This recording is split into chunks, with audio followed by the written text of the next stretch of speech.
Okay, I did it 4 months ago in my video Potpourri for 502. I showed my 4 old Marvel comics that I just got at the comic store in back issue bins for a couple dollars a piece, and I bought them just because they were really old, and I showed that they were just completely falling apart, and I thought maybe I'll go ahead and get these slabbed by the CGC. So I did. A month later, I got them slabbed. That was 3 months ago, and they just arrived today. So it cost me $150 to get these 4 comics slabbed. I only got them slabbed because I'm afraid to touch them. They're falling apart in my hands, and I just have reprints so I can read them. And I didn't get these to flip or sell or anything like that. They're just the oldest Marvel comics I was able to get out of the regular back issue boxes at my comic store for a couple dollars. And back then they would have been 20-something years old. Now they're 60-something years old. I mean, a lot of time has passed since I got these, so they just keep getting...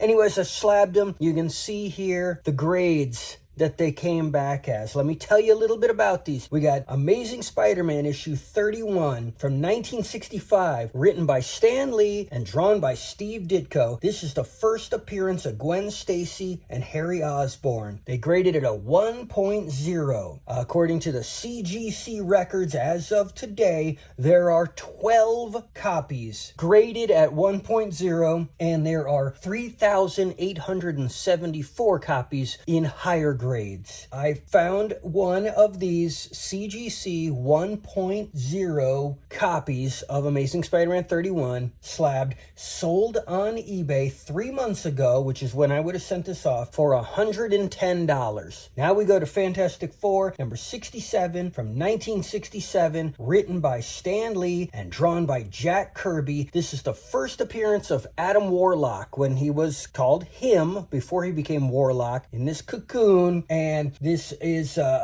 graded a 1.5. There are 13 copies of this graded in a 1.5. There are 4,342 in higher grades. And I couldn't find a 1.5 that had sold on eBay, but I found a 2.0 that sold last week for $60. So let's say this one might sell for $50. Okay, now we come to Iron Man number 8. This was actually the first one I found, and it got me thinking, wow, I could find old comics? Who knew? Anyway, so here it is, Iron Man number 8. That's the only significance of this issue, is that it was the first one I found. From 1968, it is graded a 4.0. There are 5 copies graded in 4.0, including mine, and there are 619 in higher grades. Now, all I could find was a 6.0 that sold on eBay last week for $70. So let's say this one also gets me $50, right? Now, the last one, X-Men 55 from 1969. This one has Alex Summers finding out that he's a mutant. Well, Alex Summers is the brother of Scott Summers, and the mutant he becomes is Havoc. Okay, now this is graded a 4.0. There are 12 copies in 4.0 and 836 in higher grades. I found a 6.5 that sold on eBay 3 months ago for $100. So let's say mine gets $70. So we're talking a total of, let's say I could sell them right now for $280. It cost me $150 to get them slabbed, so that's $130 profit. So if I was just strategically getting comics cheap and getting them slabbed and reselling them, you could slowly build a profit.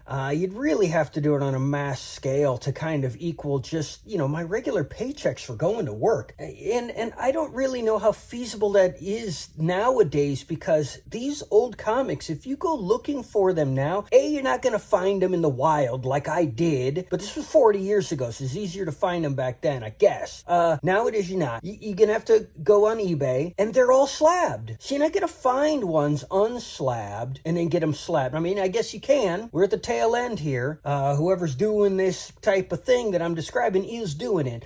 Unfortunately, a lot of the YouTube channels I try and follow online about comics are guys that just do this. They just talk about, they just show their slabbed comics, and they talk about the values of them, and that's all this is to them. It's kind of like stocks or whatever. It's not what these are for. I'm not selling these. I just wanted them preserved. There you go. I kind of wish I had one from 1966, though. You know, maybe another 1.0 or something. But I didn't find one in the 80s from 1966. So that's the, you know, I get 65, 67, 68, 69. Would have been cool. What should it be? You got Spider-Man, Fantastic Four, Iron Man, X-Men, but probably the Hulk. Boy, the Hulk was canceled, though, after the first 6 issues. So I don't know if there would have been a Hulk comic in 1966. I mean, yeah, he came back in, what was it, Tales to Astonish, or one of those, right? But no, 1966, I don't know what it would have been. I'm drawing a blank. Help me out, guys. But anyway, so here we go. There it is. Ta-da.